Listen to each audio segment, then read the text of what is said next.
Right. Well, I think I would like to go ahead and get started, especially I'm not seeing any more folks in the waiting room. So I'll kick us off. Welcome everybody to today's press conference on tax credits and why do they make such a difference for child poverty? Keisha, if you want to go to the next slide. I'm Laura Labar. I'm Director of Communications here at Results. I'm happy to see a bunch of familiar faces as well as some new faces. Results, as some of you may know, has been leading the grassroots effort to end poverty, both here at home in the US and globally for over 45 years. In fact, 45 years next month. Economic justice in the tax code has been a top policy priority for us for a really long time. And that is because those in our midst who have been surviving poverty have told us it should be. And of course, research certainly backs them up on that account. Through their advocacy in the media and with lawmakers, we're seeing that members of Congress have been listening. Probably a number of you saw that in the past week alone, Republicans and Democrats have introduced each their own proposals on the child tax credit. And what we're going to hear about today is some expertise and some insight from those who have used tax credits to improve their children's lives and their own lives. We're joined today by results experts on poverty who have that lived and professional experience, Candace Baker and Tiffany Tagbo. And we'll also hear from researcher Dr. Luke Shaefer, who's also the director of poverty solutions at the University of Michigan.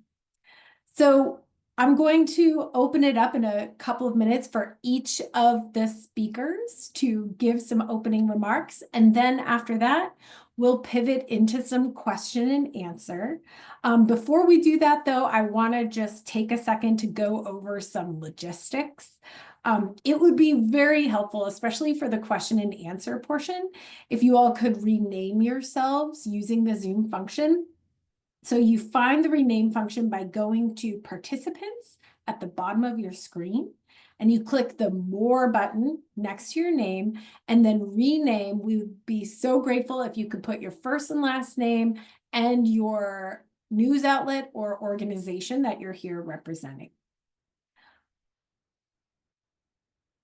And I can just give you a sec to go ahead and do that.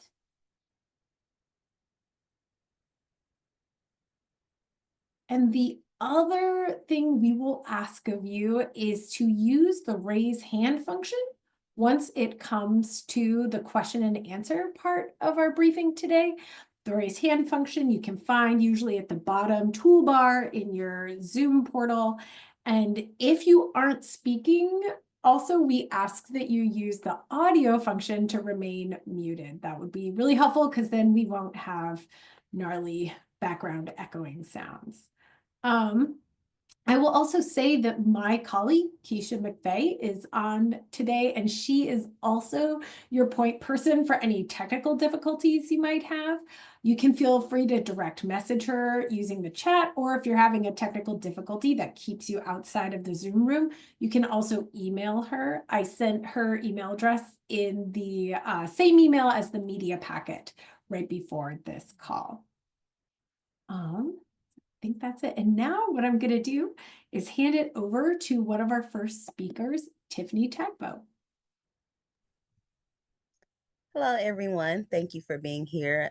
Today, I want to share a personal story, one that illustrates the challenges so many families face when trying to access the resources they need utilizing public benefits. One morning, I left my house early, determined to pick up my women's, infant, and children benefits, which is also referred to as WIC, before work. It should have been a quick 20, maybe 30 minutes at most trip. But what should have been a simple errand turned into a stressful hour-long ordeal. At the store, I knew I could only use a specific checkout register. Just as I got in line, the only register that was open with the worker had just closed. The worker said he was going on break. He informed me that I could go to self-service to check out. I told him I couldn't because I was using WIC. That meant I had to go to customer service. I was the next in line after another customer who needed assistance with her bank card. My fruits and vegetables were ranked up by the cashier, but something was amiss. I was left with an unexpected balance because of the way a bag of apples was scanned. That meant having to carefully scrutinize my groceries item by item to determine what wasn't ringing up as WIC eligible. Items were voided and added on again one by one to ensure they were WIC eligible. After three unsuccessful transaction attempts, I was asked to move again, and this time to a regular checkout lane with another worker that was called to the front to help check out to figure out what was wrong and what I was being charged for. The problem was that bag of apples was $5. It was certainly WIC eligible, but due to how it was labeled by the store, it wasn't ringing up properly, and I didn't have $5 in my budget to cover that expense separately. Um, as I watched the clock, I had to make a choice. Do I get my daughter her fruit, something she needs for proper nutrition, or do I leave my groceries at the store to get to work on time to avoid possible consequences? Being late to work meant gaining points, which could eventually lead to disciplinary actions. For me, the choice was clear. I only have one chance to give my 3-year-old daughter the proper nutrition she needs to grow up healthy. So I chose her because my benefits expired that day. Um, this is just one example, but this has literally happened to me over and over again. This is just one experience of many barriers families face when using public benefits, and it's why tax credits like the Earned Income Tax Credit, which is EITC, and the Child Tax Credit, which is CTC, are so crucial. Unlike other forms of assistance, tax credits come in cash. And cash is king because it gives families the flexibility they need to meet their unique needs. You can't buy medication with SNAP. You can't use WIC to pay for gas to get to work. You can't use housing assistance to pay down overdue utility bills. But tax credits, they fill in those crucial gaps. They keep the lights on. They put gas in the tank. They allow parents to take their children without the burden they allow parents to take care of their children without the burden of rigid restrictions. Now, make no mistake, I'm not saying one benefit is better than the other. We need them all. But what I am saying is tax credits can be used in ways other benefits cannot. Results Executive Director Dr. Joanne Carter stated something very profound. Which must be used as a tool for economic justice. And that's why I'm here today telling my story to help achieve economic justice, especially for marginalized communities. Tax credits such as EITC and CTC come without judgment and shame. They don't come with the humiliation that so many experience when using credits aren't just financial lifelines. They're literally stepping stones out of poverty. They're beacons of hope. Tax credits are like a soothing balm, easing the sting of helplessness and hopelessness and erasing the pain of struggle that so many impoverished families endure while using public benefits. This is why we must protect and expand tax credits for working families because tax credits restore dignity, and dignity should not be a privilege but a fundamental human right. Thank you. I'll pass it back to Laura. Thank you so much, Tiffany, for sharing that insight and your story. Um, I noticed a couple new people joined. I just wanted to say hi, welcome to our tax credit press conference today. If you could take a second to rename yourself with your first and last name and the name of the news outlet or organization that you represent, that will help with the later question and answer period. And now I will actually hand it over to results expert on poverty, Candace Baker. Hello, everyone. I'm Candace. So I'm going to share today just my story, personal story, and testimony of how, social service programs help my family and I, especially the expanded child tax credit in 2021. So I am a mother of four. I'm from Indianapolis. When the child tax credit was expanded in 2021, my children at the time were 16, 12, 7, and 2. That extra monthly support came at just the right time. The CTC gave us stability and breathing room for the first time in a long time. We could enjoy life, create a plan, and move forward with a peace of mind. It helped us save and take our first real vacation together without worrying the whole time about how we would afford it or what we would come back to. When families had consistent support from the stronger CTC in 2021, we saw child poverty drop to record lows. That didn't happen by accident. It happened because families were trusted with the resources they needed. Cash is one of the most effective ways to help families because it gives us the freedom to choose what we need most.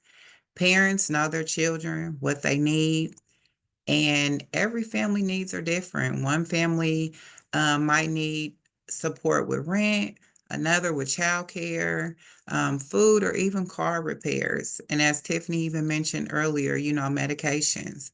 But many of our current programs only help with one piece of the puzzle, just food or just housing. When life, it don't work like that. Life just doesn't work like that. I felt what it's like to be stuck in the system where you constantly have to reapply, you have to prove you're struggling and still not get enough to meet all your needs. It feels like putting a band-aid on an area where everything else is just falling apart. I remember a time when I had to pay a weekly copay for childcare, and it had went up, and because of the childcare that my children were going to, they were going up in their yearly fees. So it was so unexpected to have to pay that extra copay. And I was like, oh my goodness. And I had just enough to pay for our light bill. And to have that unexpected expense come up for childcare. And I'm like, oh my goodness. So I'm having to juggle between, I know my children have to go to childcare because I have to go to work, but that extra cost of that copay put us in a bind of like, okay, we need to pay the child care, but we also have to pay our lights because we need them on as well. We have to have a place to stay. So just having to make that choice is like nobody should have to deal with that, and being able to have those extra fundings of that expanded child tax credit definitely help. But we know those programs, you get one or the other. And so you don't have the extra expense to be able to make those decisions. Cash support, it sees the full picture. It treats families with dignity and gives us the power to make choices that are best for our kids and our future. For my family, the child tax credit and earned income tax credit helped lift the weight of survival off of our shoulders. I've worked with moms through WIC, and I've lived the same experiences trying to stretch every dollar, juggle bills, and still show up for our kids. These credits gave us a sense of control. I could meet my children' needs and feel like I was finally getting ahead and just not getting by. Right now, Indiana lawmakers are considering something new, a newborn tax credit that will give families up to $500 in a year which the baby is born, and it can be claimed once taxes are filed. This will help with the early costs that come with bringing a new life into the world, like diapers, formula, if needed, a crib, or even taking time off work to recover and bond with your baby. As someone who supported moms and babies through WIC and continues to advocate for families, I've seen firsthand how hard those first few months can be. This newborn credit will make a real difference. It is also bipartisan, meaning people on both sides of the aisle support it, which says a lot about how practical and needed it is. I've been a part of our local Indiana Results group, and we've been actively advocating for this credit because we know the positive impact it will have on moms, babies, and families across the state. No parent should have to choose between keeping the lights on and getting diapers. Families deserve better than that. I know what it is like to be in that position, and I also know how powerful it is when someone believes in you and gives you the support to move forward. These tax credits work. They reduce stress, strengthen families, and help kids grow up in healthier, more secure environments. That is why I'll keep using my voice to push for policies that truly see families, trust them, and help them thrive. Thank you so much, and I'll give it back to Laura. Thank you so much, Candace. Thank you for sharing that. And now we are going to turn it over to Dr. Luke Shaefer of University of Michigan, who is also Director of Poverty Solutions. And Dr. Shaefer, I'll hand it over to you now. Great, thank you. It's great to be with you. I'm so thrilled to be here to talk about refundable tax credits.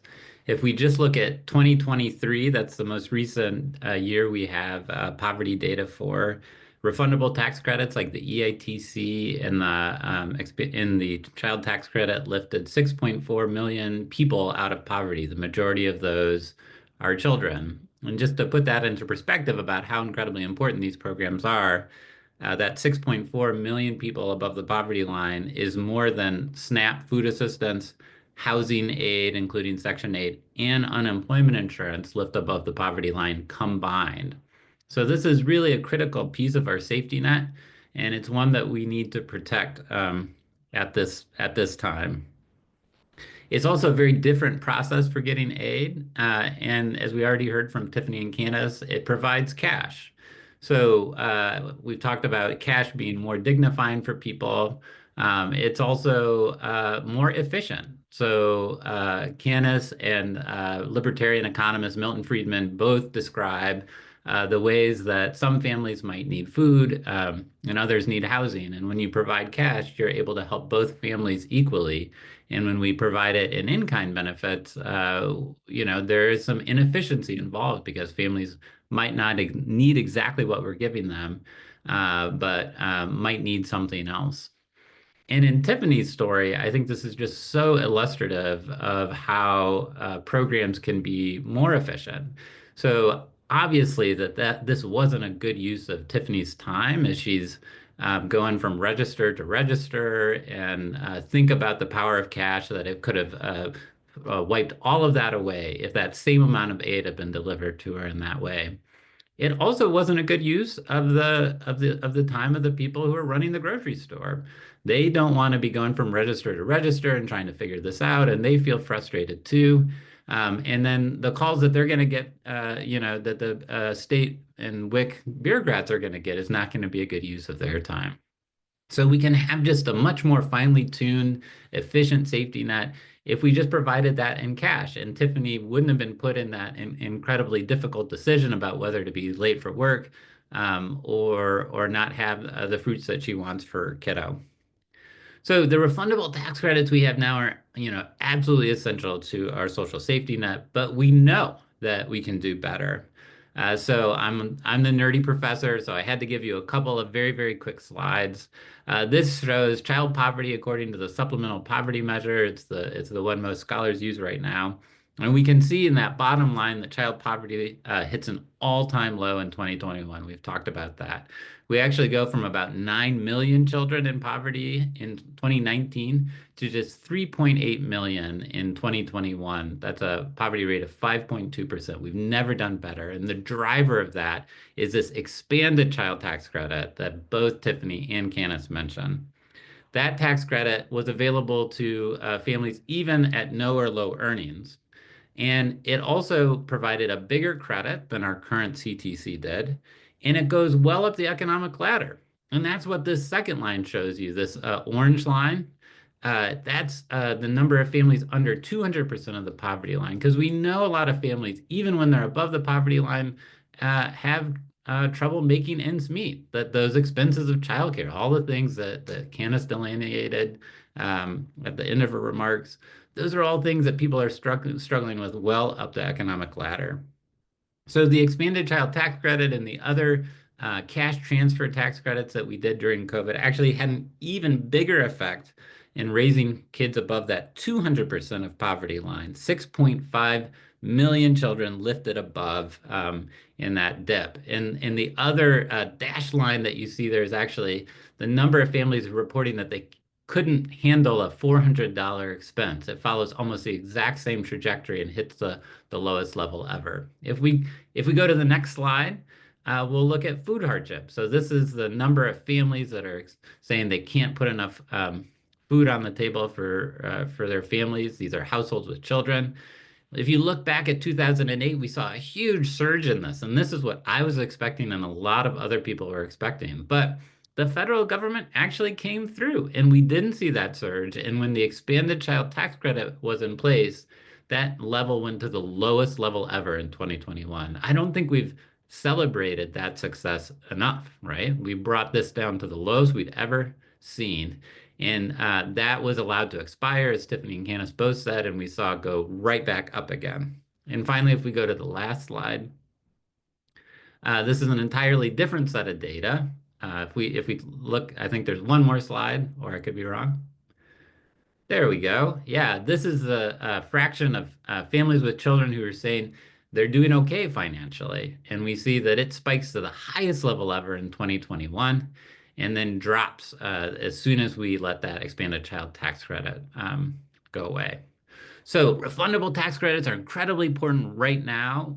They do more of lifting families above poverty than SNAP, housing, and unemployment insurance combined. But they can do even better. And we don't have to like think about this as a big theory, right? This is something that we did in this country. We saw child poverty fall to an all-time low. We saw the number of families with kids below this 200 level of poverty threshold fall to an all-time low. We saw the number of families saying they were having trouble putting food on the table fall to an all-time low. And so that gives us a path to go forward where we really know that a different future is possible. Thank you. Thank you so much, Dr. Shaefer, and thank you to all of our speakers for your remarks. I want to pivot now to the question and answer part of our program today. And I want to open up the floor for questions from anyone in our audience. I know some of you are here representing news media outlets. Some of you are here representing your local results group or other organizations, partner organizations, and you're all working on authoring op-eds and letters and all kinds of media. So I want to make sure everyone has the chance to ask questions of any of our speakers. When you have a question, if you could hit the raise hand button, and I will do my best to try to make sure I call on people in the right order, and then you can either name who your question is for, or if it's helpful, I can certainly help direct your question to the person who feels best positioned to answer it, or they can just chime in. We'll see how it goes. So I would now like to open it up, and feel free to use that raise hand function for anyone here in our audience.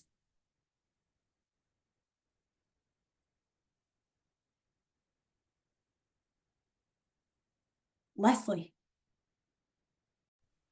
Hi. My understanding is that Republicans are considering increasing the child tax credit, but to pay for it, taking away from the earned income tax credit. And I wonder if any of you can speak to the earned income tax credit and the value of that in combination with the CTC or separate. It's just that seems like robbing Peter to pay Paul sort of thing. And also I wanted to say thank you very much, Candace and Tiffany. Really great hearing from you. Appreciate it. And Dr. Shaefer. Yeah, so I'm happy to talk about that. The earned income tax credit actually increases with earnings, and the historic role of the EITC is try to help families deal with the added expenses of working. It's not all upside, right? You have to often buy work clothes, or you have to be thinking differently about your transportation or childcare or whatever it might be. And then there's also, of course, these declines in other public benefits. So that EITC really raises sort of the takeaway of work. And so I think these two programs, an expanded child tax credit that sort of provides this base level floor, and the EITC work really, really well together. And that was in large part the design of the period when we had the expanded child tax credit in the first place, is that you had this base that you could count on. And then you also had this added amount that increased with your earnings over a period and then sort of leveled out. So I would not be supportive of getting rid of the EITC.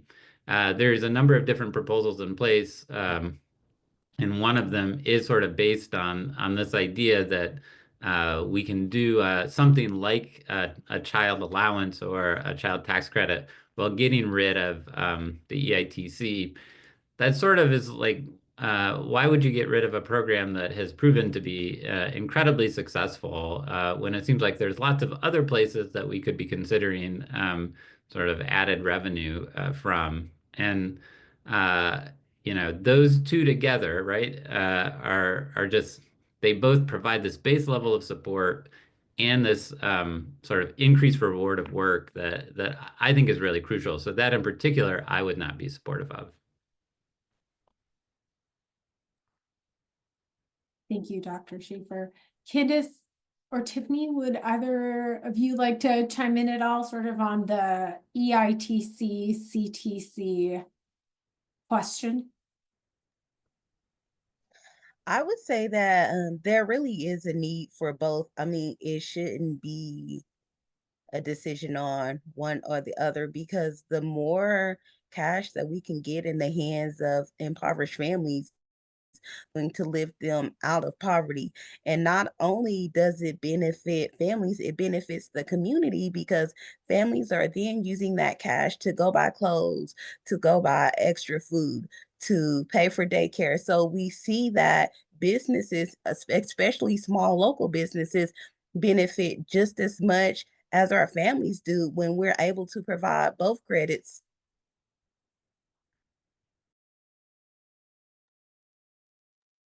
Yeah, Tiffany makes a really great point. The research is quite clear that families use these resources. They tend to disproportionately spend them in local economies. So they can also be a really sort of vibrant economic development, sort of pro-development strategy. I work now on a program called ARGS Kids that is in some ways like Candace mentioned, this newborn credit that's being considered in Indiana. And ARGS Kids is for low-income communities in Michigan, starting in Flint, but now in the Upper Peninsula in Kalamazoo. Expectant mothers receive $1,500 in pregnancy and then $500 a month for 6 months or 12 months after birth. And it's all families in these communities. And the Genesee Group, which is the Chamber of Commerce for the Flint area, is releasing a report about just how positively impactful this program is for the local economies, because these tend to be spent at local grocery stores, to pay the landlord, dollar stores, or, diapers and diapers and diapers.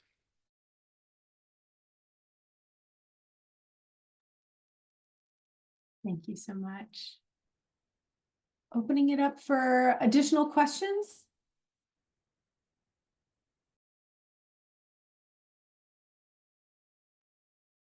David. Yeah, hi. Thanks, Candace. Thanks, Tiffany. And thanks, Dr. Shaefer, for being here. That's good to see you. So Candace and Tiffany are from Indiana and Oklahoma, respectively. Which means that a lot of their representation in Congress is conservative. And so I just would be curious, really, I mean, to hear from all three of you in terms of, um, what you find to be the most like compelling arguments to make with conservative offices, and then as a kind of like finer tuned question for you, Dr. Shaefer, curious if you've connected with any of the sort of conservative policy experts who are working on child tax credit, and what, like, kind of to what extent, like, what have those conversations been like for you working with those folks, and have you learned anything about like messaging to conservatives that could be helpful for Candace and Tiffany, who are really doing the Lord's work with some tough members.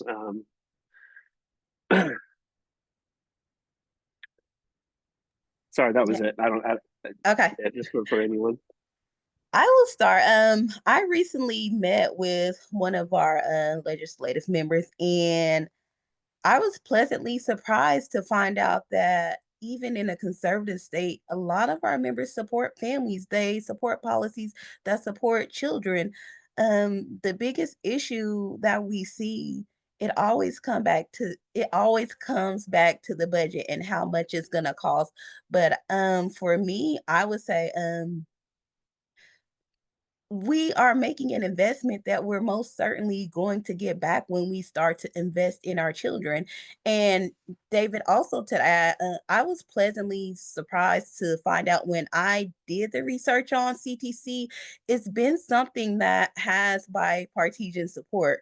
That's something that we saw in the House when they passed the CTC expansion legislation. So it's been hard, but when we approach it from the angle of talking about our families and our children, I find that at least in Oklahoma, most of our legislative policymakers are on board with supporting families. It's just a matter of how can we do that without adding to the budget.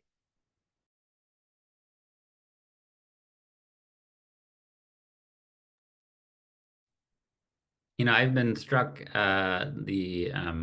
when the proposal that I had that was a part of the development of the expanded child tax credit came out. There was actually a incredibly a similar one that came out from a libertarian think tank called the Niskanen Center.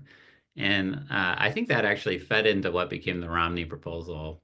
And there are differences in those proposals, but there's a lot of commonality too. You could have taken whole paragraphs from my report and copy and paste it into theirs and theirs into ours. So at the federal level, I think it's kind of just a matter of trying to figure out how policymakers get into a place to hash out a deal that we think could be better than the present safety net and what really matters. And I don't know if policymakers um, and in Congress right now and in the White House are interested in having that looking for that sort of alignment. But there is a lot of really interesting stuff happening at states. So, Candace mentioned this newborn credit that has bipartisan support. The program that I was mentioning, RX Kids, actually has quite a bit of bipartisan support. We have some champions who are Republicans from rural communities, and I think there's a certain amount of agreement across the board that we should do more, especially for our families with the very youngest children.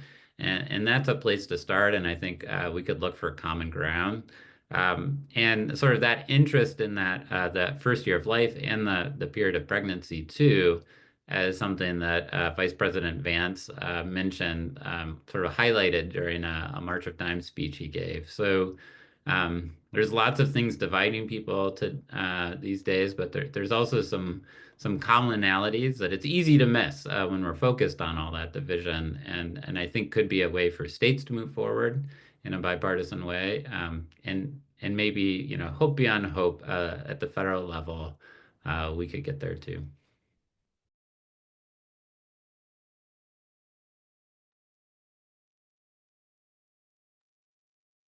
Thank you. Thank you all for being here. This has been great. So building on what Tiffany said, that these are, many politicians look at these as like spending, like it's a waste or something like that. It's money going out and it's never coming back. But really, these are investments. And I'm wondering, Dr. Shaefer, if you or anyone else has done any kind of research to show that when we increase the EITC or the child tax credit, this is how much savings is generated. I know it's more long-term than immediate, in savings on SNAP or Medicaid or not necessarily Medicaid, but SNAP and, TANF and housing assistance and things like that. So that, if we're talking to lawmakers who are thinking that this is just throwing money out the door, can show, no, actually what you're doing is this short-term investment, this upfront investment is going to create a lot of long-term savings down the road. Yeah, there's quite a bit of research that shows, especially investments of cash early in life has lifelong positive consequences. So, a recent study in the Quarterly Journal of Economics finds just an extra $1,000 during the infant period generates increases in people's earnings in their 30s. And so it pays for itself many times over by seeing increased labor force participation. We have other research actually from tribes across the United States that have per capita payments that shows that sort of cash transfers specifically targeting families with children. And the best evidence is around families with the youngest children, leads to improved performance in high school, reduced engagement with the criminal justice system, and higher graduation rates. So, yeah, there's quite a bit of evidence across all of these dimensions that these are good investments and pay for themselves many times over. Thank you. And I also wanted to kind of spotlight this question for Candace and Tiffany because they have this personal expertise with these programs. So Candace and Tiffany, is there kind of what you're thinking that you might be able to share on from your professional experience or personal experience, like what it means to invest in children and in especially our youngest children?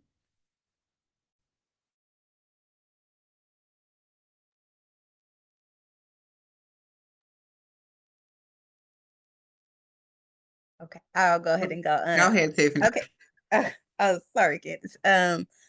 I can speak to somewhat what it means for me, and when I say what it means for me, I know that I'm not alone. Um, right now, I am currently working more than 80 hours, multiple jobs. It's not the ideal situation, but it's what I have to do to make sure that I have enough to provide for my children. And so that means I'm spending less time away from my children. And so that means they're not getting what they need from me.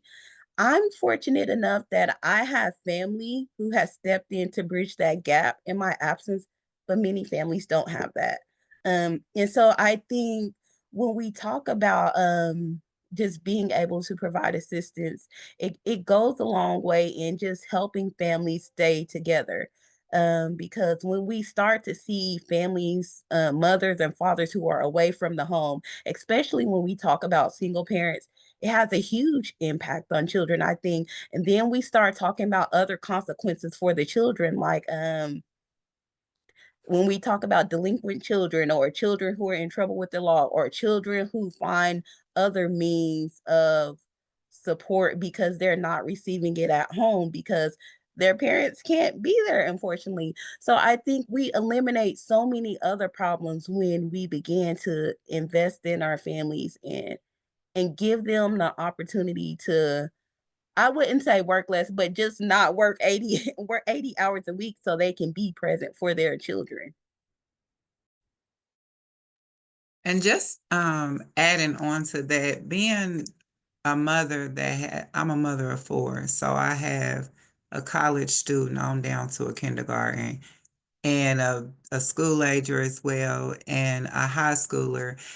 And sometimes working 80 hours a week, I'm exhausted. Our children spend most of the day at school, and you would think the education that they should be getting, it's not as quality that you would expect, because when they come home, the way that I learned math, the way that I learned reading when I was in school is totally different. So they're like, Mom, that's not how our teacher showed us. And they doing such long math. And I'm like, hold on, let me show you like this. And it's such shorter. We come up with the same answer.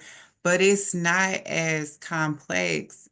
I mean, it's just not that easy. So they confuse me, and I be like, just never mind, because I don't want to mess up the way that they're learning in school, but it's totally different. So even being a mom that is very communicative with the school, because I'm always parent squaring, or I'm always, hey, can you let me know what lessons is being taught today so that we can go back over them while we're at home so we can be on one accord, especially with reading. That is so big. They said most third graders can't even comprehend and read on a third grade level. So being that mom, doing my best to be able to support them, but it's frustrating at times because I don't know how to support them because the school is teaching them something different than what I know.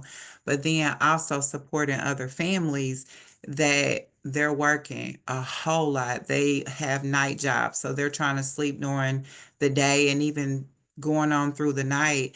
And kids are coming home, they're hungry, they're having to like really kind of fend for themselves, or their siblings are having to look out for them because mom is tired, or if daddy, is there, if it's a two-parent household or a single family household, they're just tired. So there's no support there like that. Or sometimes parents don't have the education to be able to help their children. And it's different for every household and every family. So I believe like if there were tutoring programs up, I've been wanting to look into them, but they're so expensive. So I don't even look at them because I'm like, that's not even in my budget right now. And then some schools that are like on the further east side in Indianapolis, they only serve those areas of those children that are at risk. So I'm like, it's programs like the Boys and Girls Club, for at-risk kids. And they're free programs at times, but sometimes those families can't even get them children there, or their minds is not even there because they're focused on what am I going to eat later? Or am I in a situation at home that they're not thinking about learning their kink? They don't even know how to be happy and be children because it's survival. So it's just different for everybody. And we all have to, collaboration is something that we all need in every state all around. And whoever had these type of issues that they see that's at hand, being able to collaborate and come together and work it out to help families to come together to have the quality education and the support that they need. Thank you so much for sharing those insights to all three of our speakers. I also want to make sure to bring forth the question from Anne in the chat, which is about the EITC, the Earned Income Tax Credit. All of you have pretty thorough experience with the child tax credit and probably some thoughts on the EITC as well. So Anne is wondering, where do you see there might be improvements to be made in the EITC? Or is the situation possibly that we're just protecting it? So I open that up for all three of you.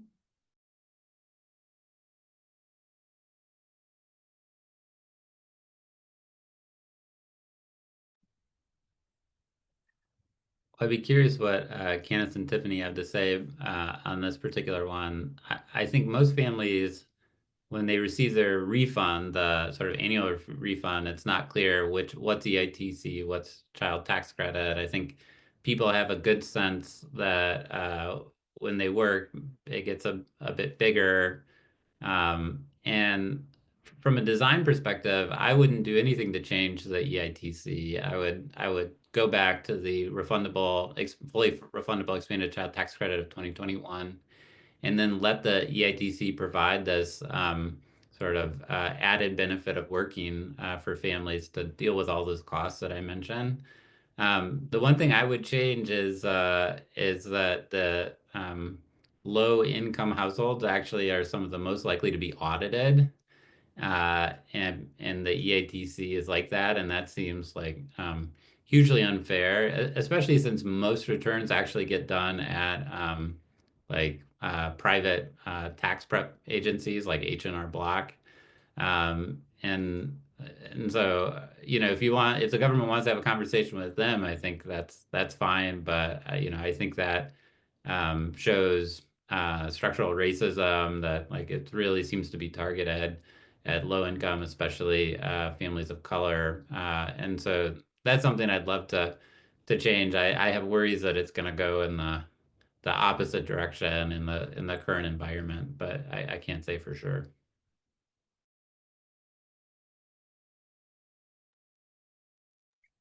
Just from what I've experienced and what I've researched, with the EITC, there's been some complaints or some concerns that families who don't earn enough don't receive much as far as the EITC is concerned. And so when we talk about that, it's it's a bit of a conundrum because for some it's like, yeah, I it feels like they're being penalized for not making enough money. That's essentially what it feels like when you receive little to nothing when it comes to EITC, especially if you don't have children. And so that means you're very limited on what you receive as far as cash. So I think if there is a possibility that we could expand the EITC in some ways, maybe with some stipulations, maybe I don't know. That's a hard question. It's a hard question when it's income based, but I think some type of expansion would be good for families who are not making a lot of money and who don't receive large amounts of cash assistance because they don't have children.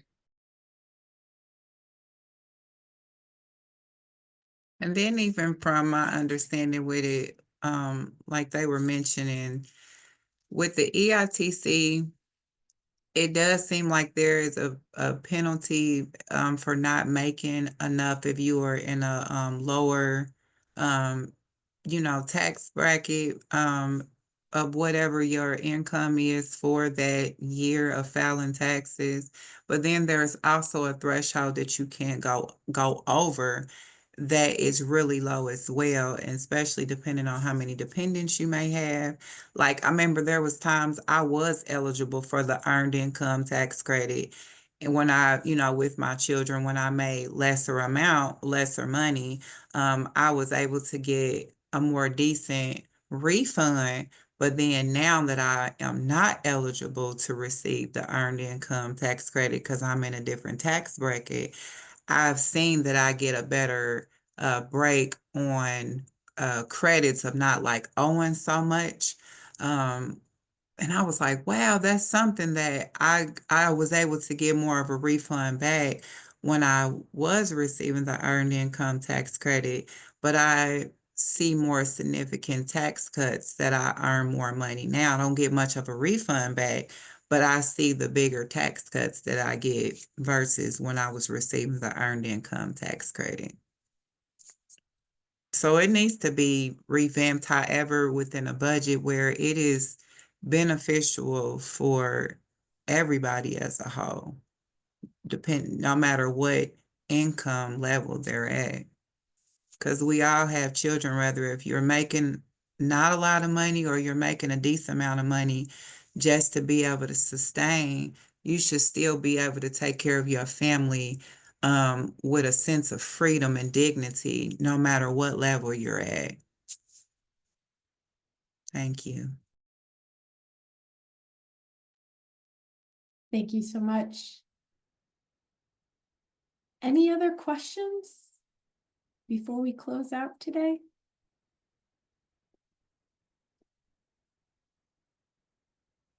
Lauren.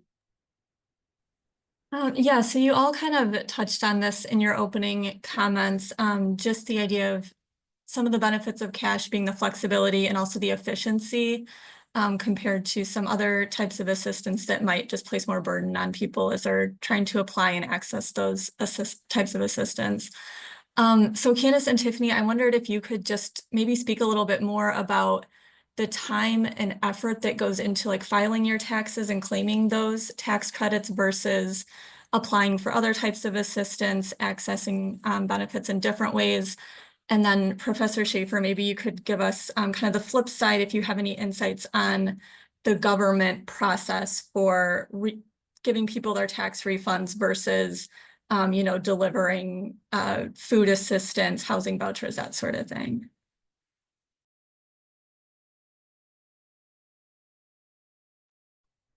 Okay, I would say it's gonna depend on how knowledgeable families are when it comes to filing taxes and what programs they use. Um, some people may not know because of their income they're eligible for a VITA, which is Volunteers in Service to America, or as volunteer. It's a voluntary tax program where families can go and where they can get their taxes done and where they can ensure that they are receiving like their EITC, their CTC, or whatever tax benefits they may be eligible for. There's it depends on the software you use. For me, I've used software to file my taxes, and so it's been pretty efficient as far as um, me knowing how to claim the credits, and it in the software that I use, it explains everything very clearly, and so I understand whether or not I'm eligible for specific tax credits. But many families may not have the knowledge to access that type of software. And I will say recently, the IRS, they did pass the free tax program for many families, which unfortunately that is currently under assault. It's currently in the process of being eliminated. And I would say that would have been very beneficial for many families so that, they didn't have to necessarily take time to learn about the tax codes, learn about tax credits, learn about how they file and what they qualify for. And so it's very much so going to depend on access, their education level, and how knowledgeable they are of the tax process. And unfortunately, if they don't know, there may be opportunities where families are missing these valuable credits.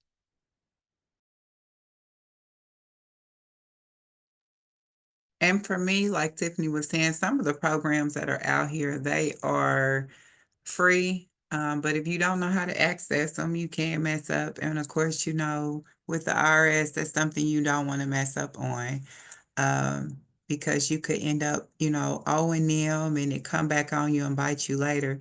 So what I learned when I was making like a lower amount, I went onto the IRS website and they have a list of agencies that whatever income bracket you fall under, you can go to those agencies in your area and be able to get that support. What I even do now, just to have a clear understanding to make sure that I'm not messing up and I'm filing right, I still do it myself, but I will go see a CPA. They'll do it for free just to look over everything and to make sure you're on the right path. You don't have to file with them because sometimes it can be very expensive going to like H&R blocks and things like that. But to go and to make sure that you are um, putting everything in the right place, dotting the I's and crossing the T's, and then taking that and going back and say, okay, I can fill this out with them myself. But then sometimes it can get a little more difficult. Like if you're doing a 1099 and you're not having any taxes taken out, or if you are somebody that may have their own business. So it can get a little more difficult. So I would say go see someone and just get an opinion on it. You don't have to pay for it to get to have it looked at, and then go and file on your own or somebody that you trust. But it goes back to the educational piece, because if you don't know, what they say, what you don't know can kill you. Thank you so much. And I also wanted to just underscore another piece of Lauren's question, which is like kind of how the process for getting tax credits as cash sometimes feels compared to the systemic nature of the other anti-poverty programs like SNAP and WIC and housing vouchers. I know, Tiffany, you mentioned some of the systemic barriers sometimes you run up against in those other discrete anti-poverty programs. And I just wanted to see if either of you had anything to add in that regard.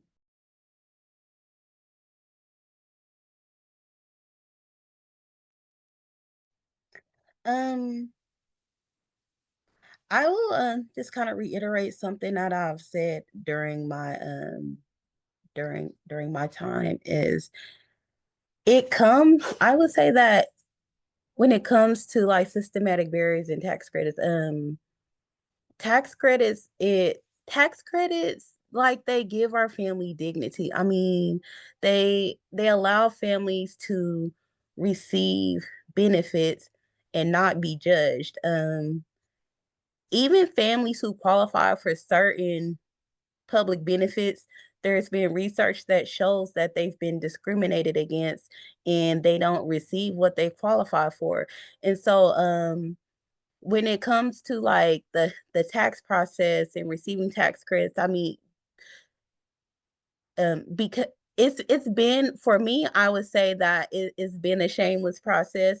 I know that I can go on this computer software program, enter my income, and I'm not gonna receive any type of, any type of judgment. I'm not going to receive any type of necessarily backlash from like somebody entering my income and seeing how much I make or how little I make, or I'm not going to receive judgment if I'm doing the taxes myself versus going to somebody and seeing like, oh, she qualifies for this much, she's getting this much in earned income tax credit, or she's getting this much in CTC, and then even face judgment for that. Because believe it or not, that we're human, and those things happen too. I mean, literally people can be judged for the amount of, tax money they receive coming back, and I've heard stories about it. And so I would say for me, just to not be able to deal with some of those systematic barriers, and just to not be able to deal with like the judgment side of receiving either tax credits or public benefits, whatever it is.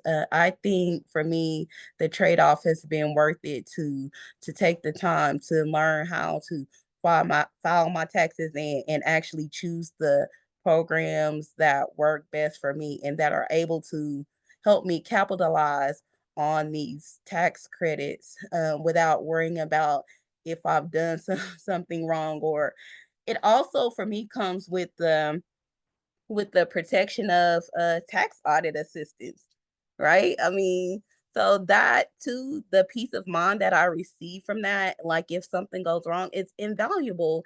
And unfortunately, those are things that a lot of families don't get when, they don't get that sort of tax protection if they're either not doing taxes themselves, or if they are doing taxes themselves but they're filing them out wrong, or just when they don't know about the process in and of itself. And Thank then you so just much. to Oh, add even to some of that for the systematic barriers, like working with those neighbors now that I assist with SNAP, those programs, it's so just to even become eligible for those programs, there's so many barriers. Some people don't have IDs. You have neighbors that aren't like citizens here. They have to go through so much where they can't even, be eligible to receive SNAP benefits to even feed their children. Or if they're working and they can apply for their children, it's still all income based. So they might not even qualify for them. It's just so many different barriers that come in place for families to even receive, if they're eligible to even begin to even receive any benefits. And they have to go through so much to only find out they may only be eligible for maybe $70 or $80, and they have several children.